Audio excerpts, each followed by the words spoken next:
دا یو روز سوال کړی دی چې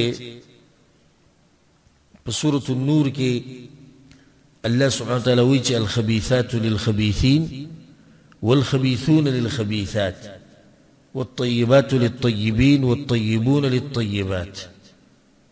وایي چې پلیتې ښځې د پلیتو سړو دپاره دي او پلیت سړي د پلیتې ښځو دپاره دي او پاک سړي د پاکو ښځو دپاره دي او پاکې ښځې د پاکو سړو دپاره دي.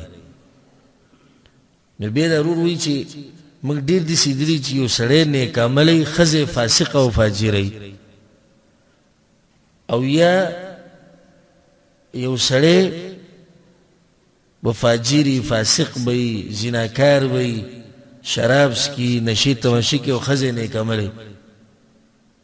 نو څه چل به کوو اوس به څه جواب کوو د دې؟ او دا ډېر ښکلی سوال یې کړی. الجواب په سورة النور کې دغه آیت شته خو د مفسرینو په دې کې اختلاف دی او نږدې تفسیر دی، ټولو خبرې یو بل ته نږدې دي. عوامو کې خو دا خبره مشهور ده چې پاکې ښځې د پاکو سړو دپاره دي او پاک سړي د پاکو ښځو دپاره دي، خو مشهور تفسیر د دې دا نه دی کوم چې جمهور العلما کوي. وایي دا پلیتوالی او پاکوالی دا د وینا سره تعلق ساتي. نو مطلب دا شو الخبيثات للخبيثين، مطلب دا الكلمات الخبيثات من القول للخبيثين من الرجال. پلیتی خبری د چا دپاره دي؟ د پلیتو سړو دپاره دي او پلیت سړي د پلیتو خبرو دپاره دي.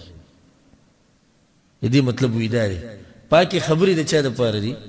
د پاکو سړو دپاره دي او پاک سړي د پاکو خبرو دپاره دي. دویم تفسیر د دې دا دی چې دلته مراد کارونه دي، پلیت کارونه پلیت سړي کوي او پلیت کارونه د پلیتو سړو دپاره دي او پلیت سړي د پلیتو کارونو دپاره دي. پاک سړي د پاکو کارونو دپاره دي او پاک کارونه د پاکو سړو دپاره دي. او دریم تفسیر دا دی کوم چې د عوامو په منځ کې مشهور دی چې پاک سړي د پاکو ښځو دپاره او پاکې ښځې د پاکو سړو دپاره دي. بیا به کوم څه اشکال نشته. څنګه پکې اشکال نشته؟ علما وایي که بالفرض دا تفسیر شي د اخرنی نو چې یو سړی پاک دی او د ده ښځه پلیته ده او دی راضي دی د ښځې په دې کارونو باندې او د هغې په دې بېدینۍ باندې، نو دی ورسره څه شو؟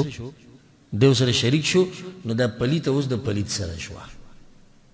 په دې ورسېدی یوه ښځه ده دینداره ده، سړی پلیت دی، زناکار دی، فاسق دی، فاجر دی، بېدینه دی او دا ښځه د خپل خاوند د دې کار نه منع کوي او په دې راضي ده او د هغه سره متفق د صرف ژوند تېرولو مقصد دی، نو دا ښځه هم د هغه په شان شوه. نو اشکال پکې پاتې نه شو.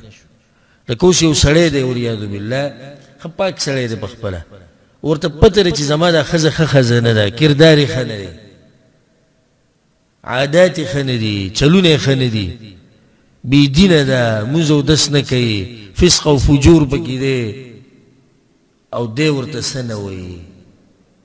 نو چې سړی تپوس وکړي راشي موږ ته وایي چې الله خو وایي چې پلیتې ښځې د پلیتو سړو دپاره دا ښځه پلیته د سړی پاک دی. موږ ته وایي نه، دا سړی پاک وو خو کله چې دی د ښځې په دې کارونو باندې غلی شو او هغې ته یې نصیحت هم ونه کړو نو دی د دې ښځې سره څه شو؟ شریک شو. چې شریک شو نو د هغې په شان شو، نو د اشکال ختم شو. ورسېږي تاسو ودې باندې که نه؟ والله اعلم.